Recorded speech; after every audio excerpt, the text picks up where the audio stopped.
You're now watching The Wash Daily. Today in news, there's a report that looked at cannabis use of folks in their 30s and to see if the cannabis seemed to be connected to poor health. Well, one thing it was interestingly connected to was poor periodontal health.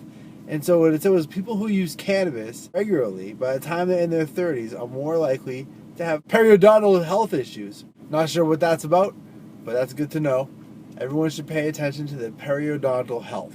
But other than that, there was no other problems with health considering somebody's cannabis habit. It doesn't cause people to be unhealthy or sick. It doesn't lead to any disease. Encouraging news for cannabis users who are worried about their health as a result of using the cannabis. Also in news today, a Dutch town is going to be the first town in the world to have 3D printed hemp homes. Now, there's a company who's figured out how to make hemp panels out of 3D, and they're working with a design company, creating these really cool looking houses, and this Dutch town is going to be the first place in the world to have houses made out of hemp. Now, hemp houses are on the rise. Concrete is becoming hard to find. There's a sand shortage. There's even a sand black market, though it's hard to get sand these days, and folks are doing what they can to make it available. But it seems like hemp would be a much better option for that. So the difference between hemp concrete, or hempcrete, and regular concrete is that hemp concrete is made of hemp fiber and lime and water. And when you mix them together, they form a substance that's, I think, 10 times stronger than concrete. It's carbon negative. The plants, as they're growing to make the hempcrete, those plants are diminishing the amount of CO2 in the atmosphere. The hemp plants are amazing because they also do soil remediation. Hempcrete seems to have a really high insulation value and regulates the humidity of buildings made with it. There's so many aspects to hempcrete that are interesting.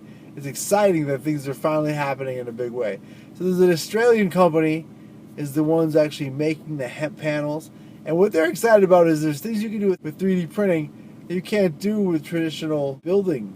Maybe at some point we'll all have hemp houses. Also in news today, studies looking at the problem with policing in America. We have a big prison problem. We have 5% of the world's population and 25% of the world's prison population. Also, there's a lot of violence associated with law enforcement. What the report looked at was the past 40 years since the failed war on drugs users, it's led to a militarization of police and increased violence with the people.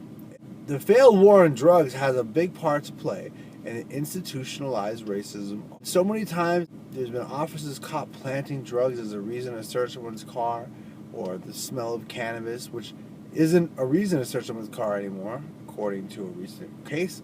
The war on drugs has enabled police officers and police forces to become further militarized and exceedingly violent. No-knock raids are common. SWAT teams used against alleged drug users. Many people have acknowledged that the way they handle folks with addiction problems is through treatment, not through prison. Many of the police forces haven't changed their training, nor have they changed their perspective.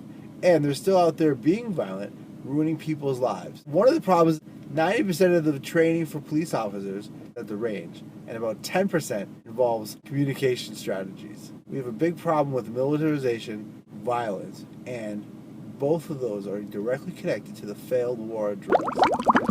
Thanks for watching The Wash Daily.